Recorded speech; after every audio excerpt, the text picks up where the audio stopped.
Hej alle sammen, det er Lykke-Lilje her igen med endnu en video, og det er fordi, at jeg har besluttet mig for første gang at deltage i Draw with Jazza's Challenge of the Month, som er en månedlig tegnekonkurrence, der bliver afholdt af Draw with Jazza på YouTube, hvor at Jazza han stiller et tema til rådighed for alle deltagere i konkurrencen, som at man så skal kreere en tegning ud fra. Jeg synes, at det er en super fed idé med den her tegnekonkurrence, som han laver. Ikke bare fordi, at der er nogle super fede præmier, men også fordi, at det skaber et kanon fedt fællesskab på tværs af lande og rækker hele vejen fra Australien herop til Danmark, hvor jeg sidder og følger med i hans videoer intens, fordi jeg synes, at han er super dygtig. Og jeg har længe gerne ville deltage i hans tegnekonkurrencer, men har ikke rigtig følt, at jeg har haft tid og overskud, og så har jeg måske opdaget deadline lidt for sent og sådan noget. Men den her gang var jeg meget opsat på, at jeg gerne ville være med, så det har jeg afsat specielt tid til, og der skulle selvfølgelig også laves en video, fordi at man skal uploade en form for midtvejs bevis på, at det her er ens egen tegning og ens eget design. Den her måneds tema var mix and match, eller det er det stadigvæk et par dage endnu, så hvis du har lyst til at komme med dit bidrag, så har du vist nok indtil den 28.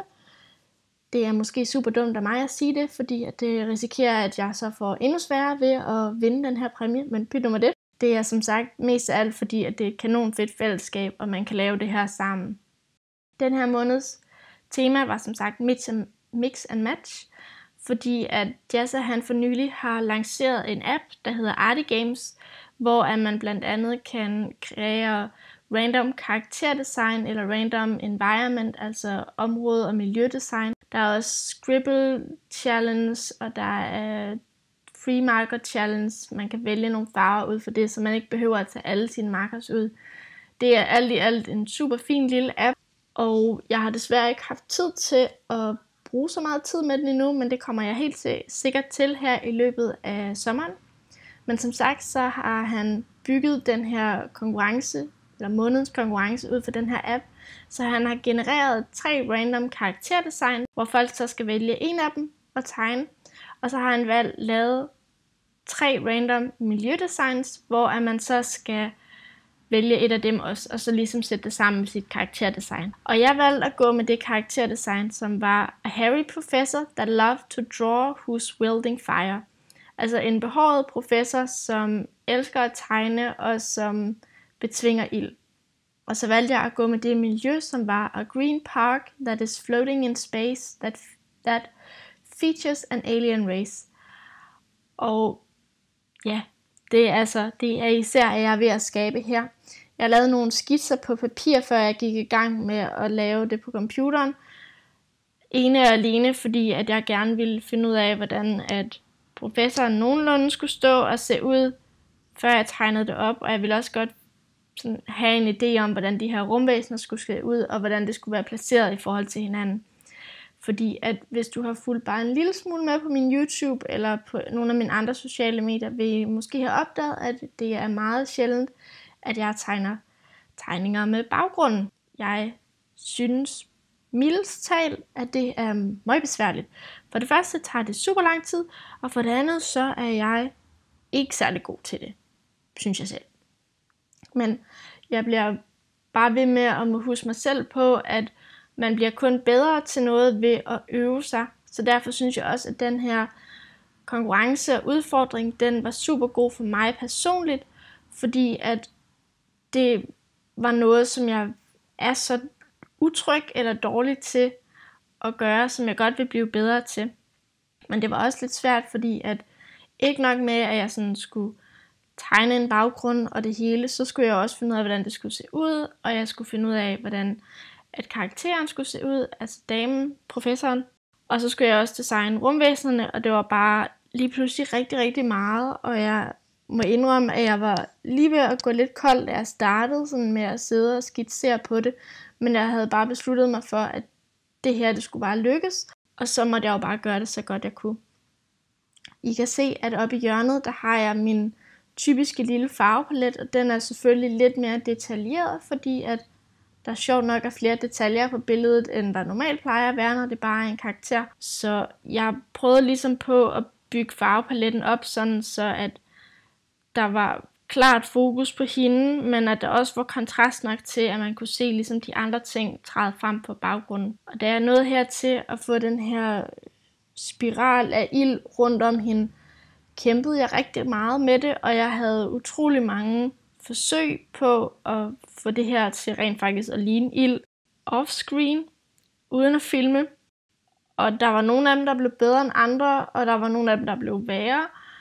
Jeg synes selv, at slutresultatet blev okay.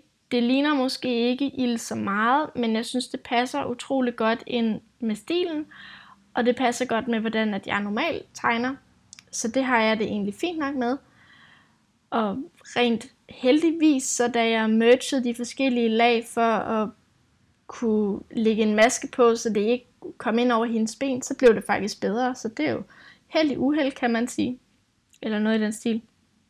Jeg byggede utrolig meget op med skygger på den her tegning, netop for at skabe det her fokus ind mod hende og det her lys, der er.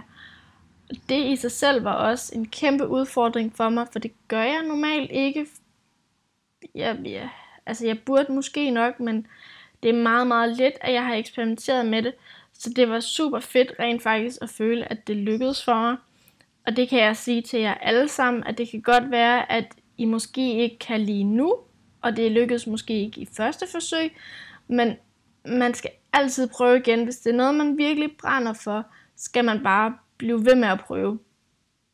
Og det lyder måske totalt dumt, og det lyder måske som noget, at jeg har hørt før, men jeg tror bare ikke, at det kan siges nok, fordi at jeg hører utrolig mange, som siger, at jeg vil godt blive bedre til at tegne, men så sådan lidt, så skal du bare øve dig. Ja, men det ved jeg godt, men der er virkelig ikke så meget anden vej frem for, end at øve sig.